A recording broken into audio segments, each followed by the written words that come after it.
Hey everyone, thank you so much for joining me here today. You know, it's been a minute or two since Major League Fishing has been in the news. And well, they couldn't let that silence go on for too long now, could they? You know, if they're not embroiled in some on-the-water scandal with a DQ somewhere, they're making life harder on their anglers than a meth head is for his dentist. Let's get to it.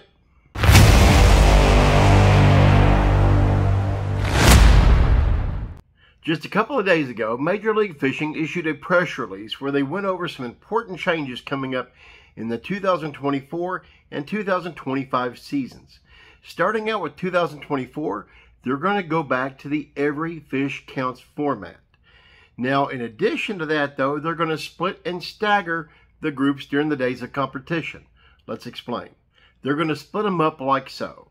First, 40 anglers from Group A will compete on days 1 and 3, and then 40 anglers from Group B will compete on days 2 and 4.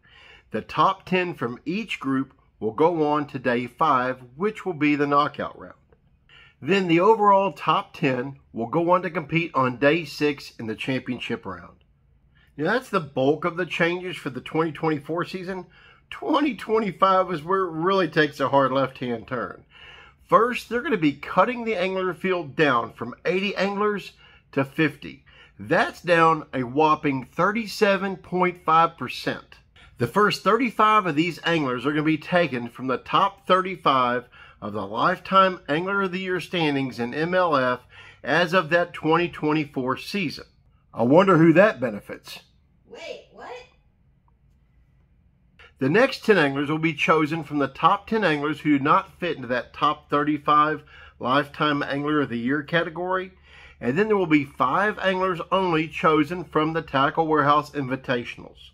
Another big change for 2025 is every event is going to be only 4 days.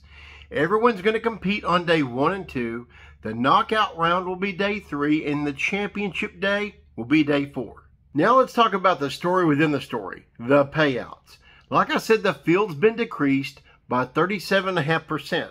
So what about the payouts? Here's what we know. According to my calculations and research, the total payout for a BPT event in 2023 was just under $800,000. Now, what is that payout going to look like in 2025? We don't exactly know. The press release is kind of murky, but it doesn't look good. Last year, they had an 80 angler field, right? And last place got over $3,000.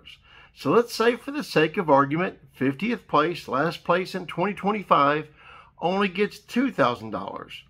30 less anglers and over 1,000 less for last place?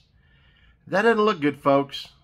So if you read between the lines, it looks like they're cutting costs and cutting costs quickly. First, they're not going to be promoting as many anglers because they've cut from 80 down to 50. Second, they're not going to be on the road as much, only having 4-day events as opposed to 6-day events. As the payout schedule is concerned, we still know about that, but it looks like last place is getting at least $1,000, $1,500 less than it was last year. So, where's that money going?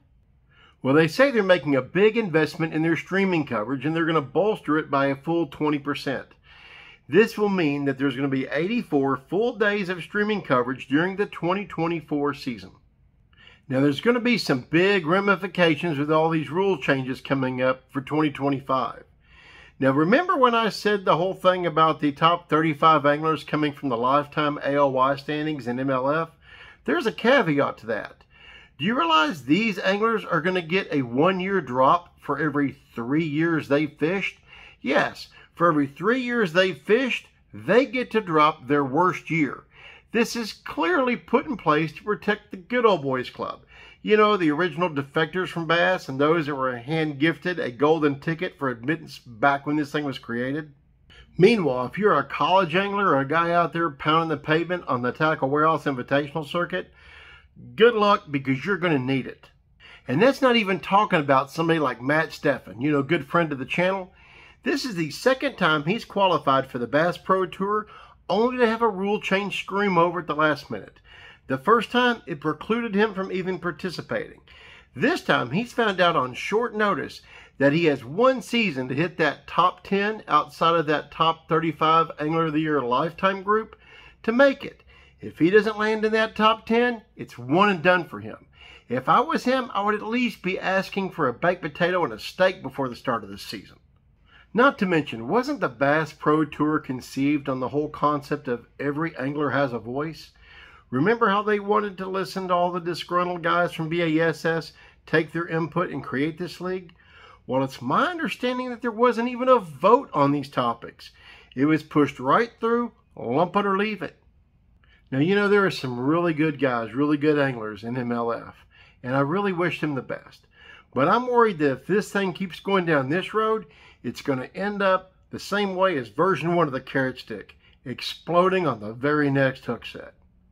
Now, they say they're making these changes due to lack of viewership, and they're only basing it on feedback from the fans. Well, if that's the case, with all the rule changes over the last few years, they're harder to follow than a drunk driver. My prediction is, if this thing doesn't level out and quick, they'll either be bought, merged, or be shuttered in the next 5 years or less.